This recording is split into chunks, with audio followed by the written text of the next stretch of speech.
tere tulemast! On kätte jõudnud selle kooliaasta viimane telesaade. Suvi on ukse taga, ilmad muutuvad aina soojamaks ja kooliaasta on peagi läbi. Mul on hea meel öelda, et oleme üheskoos üle elanud Rae gümnaasiumi esimese kooliaasta. Täna aga vaatame tagasi möödunud kuudele. Jagame meeldejäävaid hetki ja lõbusaid mälestusi klassidest. Head vaatamist! Tere, Gregor ja Robin. Tere. Ma kuulsin, et teil on üks põnev lugu rääkida sellest õppeaastast. Jah, see oli talvine päev, kus mõtlesime, et ühe klassivennaga, Sebastian, lähme teeme väikse tiiru. Ja meid ei olnud ainult 3. Meid oli 8. Meid oli isegi rohkem vist, kui võis olla. Ja see 5-kohalises autos või? See on 7-kohaline ja meid oli 8. Ja minu arust üle. Ja ühesõnaga läksime, tegelikult alguses me läksime poodi ju. Läksime poodi ja siis mõtlesime, et meil on nii palju aega tunni alguseni. Läksime driftima. Läksime siis... see oli mu sünnipäev ka veel ju. Oli ka veel. Jaa. Normaalne veel. Ja mu sünnaajal ja. Ühesõnaga, läksime siis sinna, mis need on need tehaste juurde sinna taha. Tehnoparki. Täpselt nii. Driftima. Ja siis Seppu, Kasper, Sebastian sõitis kraavi. Pani crash. Jah. Ja siis ühesõnaga alguses oleks, ma arvan, selle suht kergelt seda välja saanud, aga kuna ta hakkas neid rehve nagu keerutama, siis ta ajas end ühesõnaga aina sügavamale sinna. Proovisime välja lükata. Ja siis me saanudki sealt välja. Ja tuli mingi rekka üks hetk. Jäi seisma, küsis, et mis teete? Ütlesime, et teeme kinni. Ja siis ta oli nõus meid aitama. Ja Seppul oli siis... Köis või no see... Jah, auto oli kas köis, et kui jääd kraavi, et siis saab välja aidata. Panime selle rekka külge ja siis Seppu auto külge ja siis rekka hakkas välja tõmbama ja siis see läks kohe katki. See läks pooleks lihtsalt. Kohe, jah. Insta. See on see, et kurat... Oota, saite ka lõpuks välja sealt siis? Ja me ei ole lõpuni jõudnud veel. Okei. Seal vennal oli oma see mingi tugevam köis. Ja mingi rekka köis, see nagu õige on ju. Siis panime selle külge ja siis ta aitaski meid välja. Ja kas sellest tuli autole mingi kahjustusi ka? See põhise kaitse ja see põhjakaitse tuli lahti, see tilbedas seal maas nagu, käis nagu järelpöös.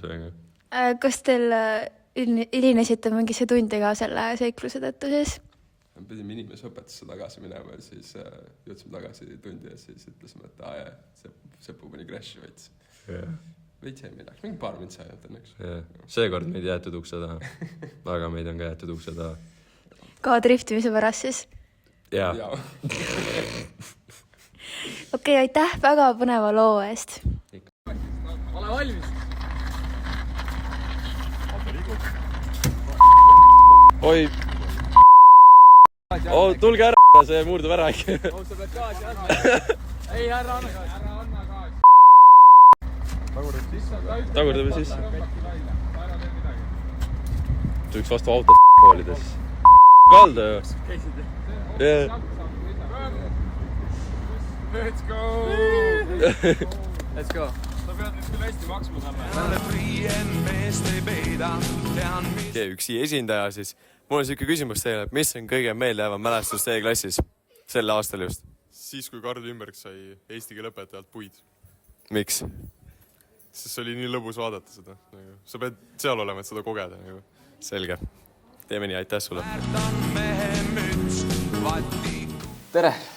Siin oleme siis G2C õpilastega, ehk siis mina olen siis siin hetkel oma klassiga. Jagame teiega siis meie naljakat lugu. Et tutvustage meile siis, et mis juhtus siis esimesel koolipäeval siis 2. septembril. 2. september, jah. Kekatund oli orienteerumine. 4 grupis. 5 grupis. Ja siis pidime minema sinna terviseraja juurde, mis seal ülis on see Suusamäe koht ja siis Hermanni viitsinud kõndida ja ta mõtles, et võtab shortcut ja siis See oli vaata see siiamaani on ehitus, et seal on nagu aiad ees, sa pead mingi suure ringiga minema. Jah, ja siis Herman ronis aedest üle, Essasse ilusti üle, mis teisest kukkus ümber. Ja tema kukkumisega kaasnes ka see, et 10 teist aeda kukkusid kõik ümber. Seega siuke 500 meetrit aedu lihtsalt kukkus kõik ümber. Tänu Hermanile. Jep.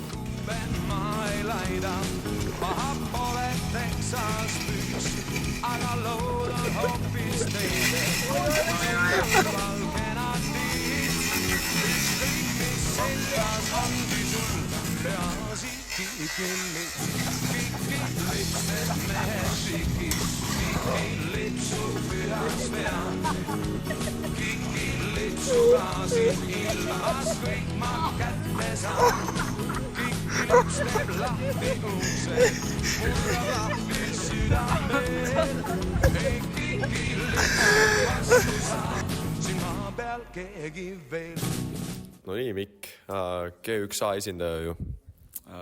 Tuled meile, jah? Hästi. Aga mul on selline küsimus sulle, et mis on kõige meeldejäävam mälestus siis sellest õppeaastast teie klassis? Kui ma pean ütlema, siis ma ütleksin, et see, kuidas me aasta alguses otsisime meie matemaatikaõpetaja taga sõpradega. Miks? No õpetaja vist rääkis sellest, et ta on taga otsitav. Ja siis ta andis meile iga nädal või iga tund andis niisuguse uue vihje, et otsida. Väga huvitav, selge. Suured tänud sulle. Tere! Siin on veel siis G2B õpilased Henri ja Karel. Ja ma kuulsin, et teil on siis lugu, kuidas teie üks klassivend saatis üks väga ebasobiliku Gmailiga õpetajale koolitöö. Jaa, ma võin täpsemalt rääkida sellest, et põhimõtteliselt siis Mattias Toomas Lohaväli tegi siis rahvusvaheliste suhete kodutöö, saatis selle Gmaili alt Noku bandiit. Ma ei tea, kus ta siukse idee peale tuli, aga siis õpetaja on sellega üldse rahul ja see oli natuke naljakas. Ja siis teil on vist lugusid ka mingi teie teise klassivenna kohta nimega Hugo, et mis tegevusi ta siis teinud on? Kuna ta ei ole see kõige osavam stuudiumi ja tunniplaani jälge, siis ta tavaliselt tuleb iga päev esimeseks tunniks kohale, aga mõni päev on esimene tund ära jäänud ja siis ta kirjutab hommikul kell 9 kõigile, et miks kedagi koolis ei ole ja miks keegi talle ei räägi, et esimene tund ära jääb. Ja minu arust alles see nädal ta avastas, mis asi on stuudiumi suhtlus, et Henri pidi talle siis näitama, et kuidas siis suhtlusest kirju lugeda. Aitäh teile! Nii, siin oleme nüüd siis G2B õpilastega ja ma kuulsin, et teil on siis üks teistsugune lugu siis autosõidu kohta, et rääkige siis lähemalt. Ma annan siin selle puldi üle Toorale, et Toore räägib teile, et ta nägi kõrvalistuja pingilt, ma arvan, paremini seda situatsiooni. Põhimõtteliselt oli siis pallimängude festival ja meil oli vaja ümber pöörata, et minna tagasi halli. Ma ütlesin Helena, et läheks Pae parklasse, et seal saab ümber keerata. Tema selle peale targalt tõmbas siis busside alale sisse, kus oli keelumärk. Siis tuli meile vastu üks Ford Mondeo. Me arvasime, et see on meie klassivend Teet, nii et me hakkasime kohe tuledega vilgutama ja signaalitama. Lähemale jõudes me saime aru, et see ei olnud Teet, vaid mingi vana mees, 2 tükki, kes lihtsalt irvitasid meile näkku, aga nad vähemalt olid sõbralikud ja vilgutasid tuledega meile, nii et midagi hullu ei juhtunud, lihtsalt naljakas oli. Ja lihtsalt oligi nagu see, et nagu nad lihtsalt vilgutavad vastu. Ma olime 100% kindlalt, et see ongi Teed. Siis me hakkasime nagu rohkemalt haipima üles seda. Ja siis nad ikkagi ka naersid ja siis need ei olnudki Teed kahjuks. Aga see oli täpselt sama auto. Okei, No nii, G1U esindaja, Germo Kask, mul on väga hea meel, et oled siia tulnud. Ja minu küsimus teile on siis selline, et mis on olnud kõige meeldejäävam mälestus või kogemus nüüd sellel õppeaastal? No meie klassil enamus asju, mis on sellised huvitavad või naljakamad, on lihtsalt Paul suvakalt tunnis korraldanud, aga üks kõige parematest asjadest või naljakamast asjadest, mis on juhtunud, juhtus teletornis. Kui me teletornis käisime, siis me läksime üles ja üles minnes lifti peale läksime mingi 8 klassi vennaga umbes, kes ja kuna ühtegi naist seal lifti peal ei olnud, siis läks niimoodi, et hääl läks vaikselt valjemaks, saaks natuke rohkem minema käest ära ja siis Andres lihtsalt hüppas Selge. Lifti paariks sekundiks seisma ja pärast paar sekundit seisma, õnneks läks ta edasi üles.